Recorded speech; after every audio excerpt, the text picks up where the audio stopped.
नमस्कार, मी निर्मला. तुमचं सर्वांचं निर्मला फॅशन मराठी चॅनलमध्ये खूप खूप मनापासून स्वागत करतेय. आज आपण 36 साईजचं कटोरी ब्लाउजचं पेपर कटिंग कसं करायचं ते बघणार आहोत. व्हिडिओ कुठं स्किप करू नका, व्हिडिओ शेवटपर्यंत बघा. व्हिडिओ सुरुवात होण्याच्या आधी व्हिडिओला नक्कीच लाईक करून ठेवा, जेणेकरून नंतरून तुम्ही विसरणार नाही. चॅनलवर नवीन असाल तर सबस्क्राईब करा. कार्डशीट पेपर घेतलेला आहे. न्यूजपेपर असेल तुमच्याकडे तर तुम्ही न्यूजपेपर घ्या, कार्डशीट पेपर असेल तर कार्डशीट पेपर घ्या. जे काही तुमच्याकडे असेल, तुमच्याकडे शिकण्यासाठी आपण इथं कोणताही पेपर यूज करू शकतो. जो काही तुमच्याकडे कोणता साधा सिंपल असेल तरीही चालून जातो. ज्यावेळेस तुमचं परफेक्ट पॅटर्न निघतं त्यावेळेस तुम्ही असा कार्डशीट पेपरवरती त्याचं कटिंग करून ठेवू शकता. आता इथं आपल्याला करायचं आहे 36 साईजचं कटिंग. मापाच्या ब्लाउजवरून परफेक्ट माप कशी काढायची आणि ती माप सगळी कशी टाकायची त्याचा व्हिडिओ आपला अपलोड झालेला आहे. नसेल बघितला तर शिवण क्लासमध्ये नक्की बघा. आजचा आपला दिवस आहे 21वा, कारण की 20 पर्यंत आपण सगळे काही पेपर पॅटर्न जे आहेत ते आपण 20 दिवसांमध्ये दाखवलेले आहेत. आज आपण 36 साईजचं कटोरी ब्लाउज पेपर कटिंग बघतोय. व्हिडिओ शेवटपर्यंत बघा.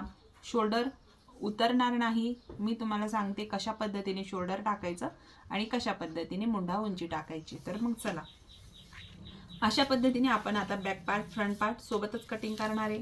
त्याच्यामुळं इथं या पद्धतीने मी आज ओपन बाजूनी कट करते, कारण की आपल्याला इथं दोन पार्ट जे आहेत ते आपल्याला वेगळी करायला सोपं जातं. बॅक पार्ट आणि फ्रंट पार्ट सोबतच कटिंग करायचं आहे. त्याच्यामुळे आपण बंद बाजूनी ओपन बाजूनी आखून घ्यायचं आहे. आता सगळी मापं मी इथं टाकून घेणार आहे. 36 साईज आहे. 36 साईजला उंची ही किती असावी, तर 36 साईजला ब्लाऊजची उंची जी आहे ती कमीत कमी 14 इंच 13.5 इंच एवढी अशी पाहिजे.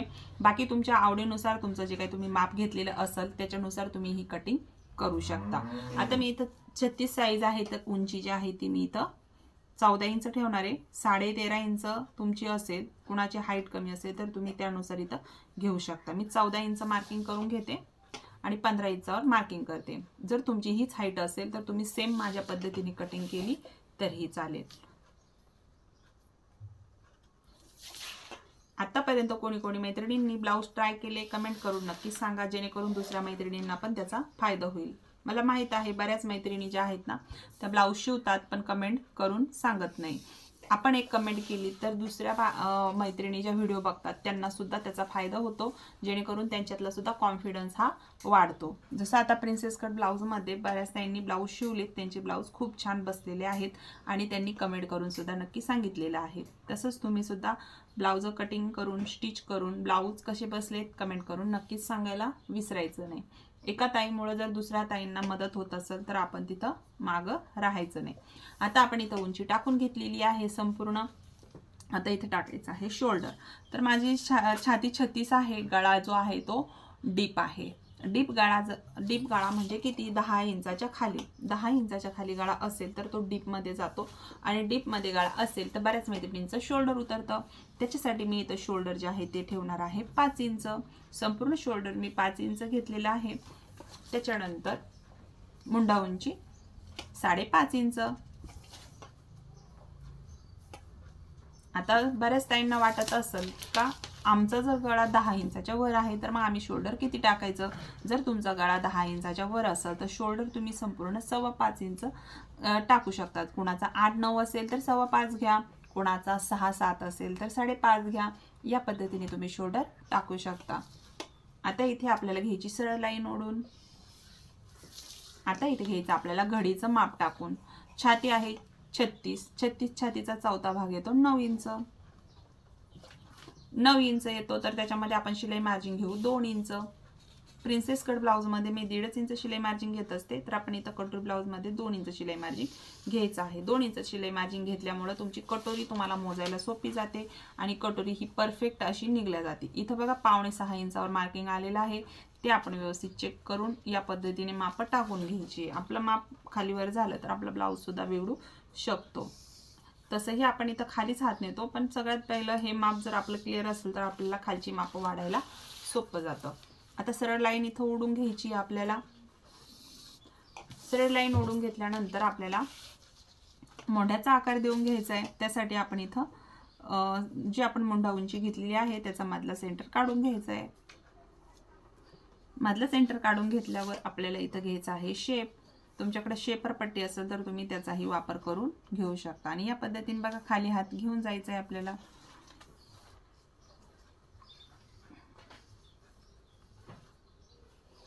तर या पद्धतीने आपण घेतलेला आहे शेप देऊन। आतमध्ये आपल्याला अर्धा इंच डाऊन करून घ्यायचे आणि लाइनिंग ओढून घ्यायची। तर हा फ्रंट पार्टचा आपल्याला मोंड्याचा शेप राहणार आहे आणि इथून आपल्याला 1 इंच पॉइंट घ्यायचा आहे। तर हा आपला फ्रंट पार्टचा मोंड्याचा शेप झाला।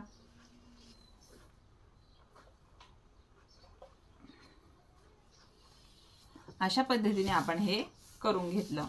आता ही लाइनिंग आपल्याला नाही घ्यायची, ही लाइनिंग आपल्याला घ्यायची आहे।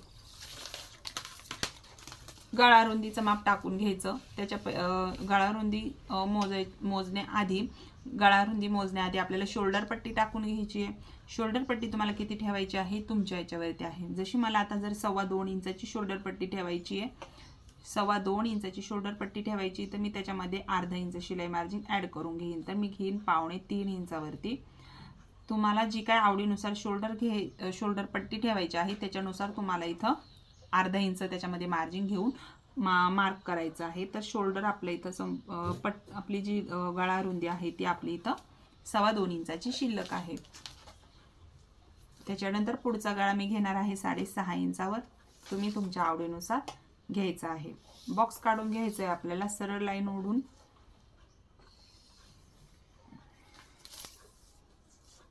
आता इथं आपण घेऊ गळा।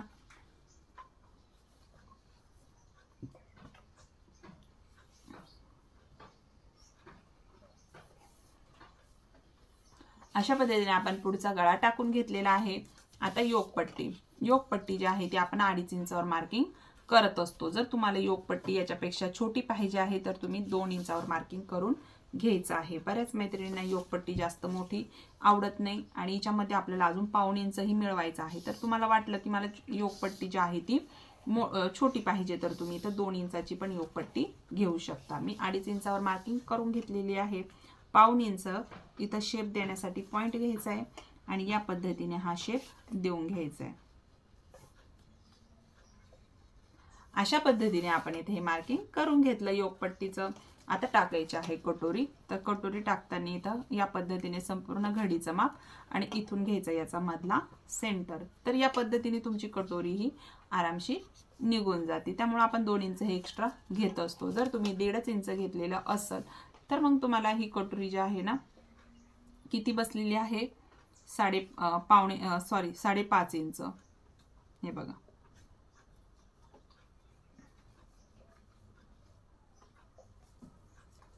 तर या पद्धतीने तुम्हाला इथं ही कटोरी घ्यायची आहे। 5.5 इंचाची तुमची इथं कटोरी ही 36 साईजला निघलेली आहे। तर तुम्ही या पद्धतीने ही घ्यायची आहे। आता इथून आपल्याला 2.5 इंच पॉइंट मोजून घ्यायचा आहे। 2.25 इंच घेतला तरीही चालेल। जर तुम्हाला इथला अंतर तुम्ही 2 ते 3 याच्यामध्ये कुठेही टाकू शकता। तर मी इथं 2.25 इंच घेऊ आपण। अशा पद्धतीने इथून 1.5 इंच अंतर मोजून घ्यायचं। हे 3 पॉइंट आपल्याला भेटले की आपला कटोरीचा आकार हा व्यवस्थित निघतो। तर बघा मी इथे या पद्धतीने हे तिन्ही पॉइंट आपण जोडून घ्यायचे। आता ही आपली 36 साईजची कटोरी तयार आहे। आता आपल्याला हे कट करून घ्यायचे। तर आपली अजून मेन कटोरी काढायची आहे, पण सगळ्यात पहिले ही माप आपण इथं कट करून घेऊ। बॅक पार्ट आणि फ्रंट पार्ट दोन्हीही संगत कट करत आहोत आपण।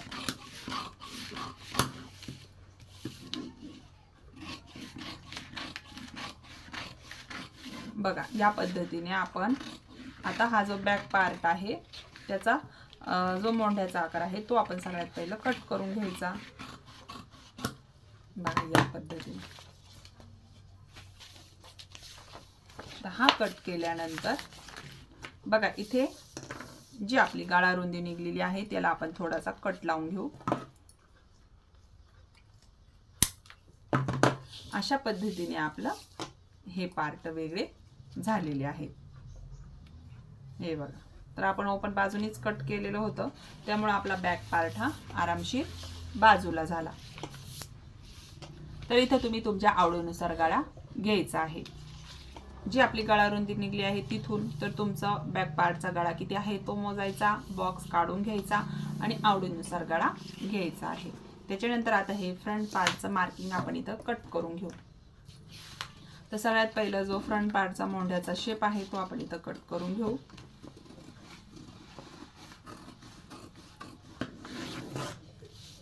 आणि जो गळा आहे आपण घेतलेला तो इथं कट करून घेऊ।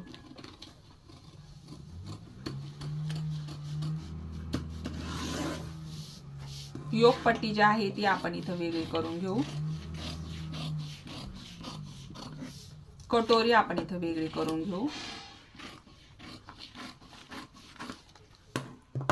बघू शकता तुम्ही किती सोप्या पद्धतीने आपण हे सगळी पार्ट कट करून घेतलेले आहेत म्हणून। तर इथं जी योक पट्टी आहे ती तुम्हाला 1.5 इंचांनी वाढवून घ्यायची आहे। 1.5 इंचांनी वाढवली तरच तुमचं ब्लाउज जे आहे ते परफेक्ट फिटिंगला बसणार आहे, कारण की हा पार्ट जो आहे तो फ्रंट पार्टला नाही तर तुम्हाला कमी बसन आपल्याला, कारण की जॉईंट साठी तर कपडा एक्स्ट्रा लागत असतो, खालून पट्टी जोडायची असते, वरच्या साईडनेही जोडायची असते। तर त्या पद्धतीने आपल्याला याच्यामध्ये आपण जे काही शिलाई मार्जिन आहे ते आपल्याला योक पट्टीत वाढवायचं आहे। 1.5 इंचांनी तुम्हाला योक पट्टी ही वाढवायची आहे। ही जी क्रॉस पट्टी आहे या क्रॉस पट्टीमध्ये काहीही करायचं नाही आहे, अशीच आपल्याला ठेवून ही कट करायची आहे। त्याच्यानंतर कटोरी ही आपल्याला वाढवायची। तर कटोरी कशी वाढवायची ते सांगते। कटोरीसाठी इथं आपण एक वेगळा पेपर घ्यायचा आहे आणि जशीच्या तशी आखून काढायची आहे।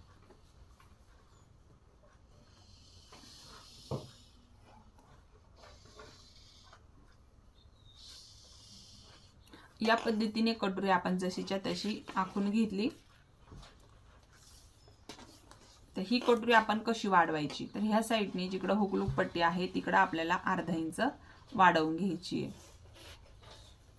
त्याचबरोबर जो आपण गोल राऊंड आहे हा वरच्या साईडलाही अर्धा इंच वाढवून घ्यायची आहे। त्याच्यानंतर ही कटोरी आपल्याला इकडनं वाढवण्यासाठी आपण हे अर्धा इंच वाढवून घेतलं। आता ह्या साईडने आपल्याला 1.5 इंच वाढवायचा आहे पॉइंट आणि ह्या साईडने ही 1.5 इंच वाढवायचा आहे। अशा पद्धतीने आपण हे वाढवून घेतलं। आता हे पॉइंट आपल्याला जोडून घ्यायचे।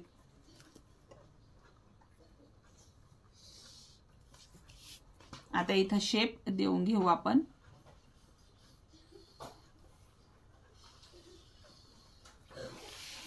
आता इथला मधला सेंटर काढून घ्यायचा आहे आपल्याला।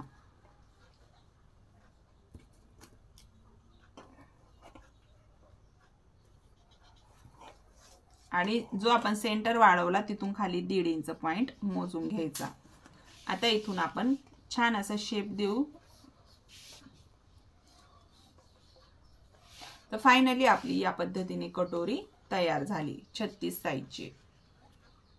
खूप सोप्या पद्धतीने आपण ही कटोरी काढलेली आहे आणि संपूर्ण आता हिला कट करून घेऊ आणि ब्लाउज कसा ब्लाउज मध्ये कशी फिटिंग येते, ब्लाउज मध्ये कसं त्याचं टक्स वगैरे घेतात आणि त्याचं कसं दिसणार आहे फायनली लुक तो तुम्हाला दाखवतो।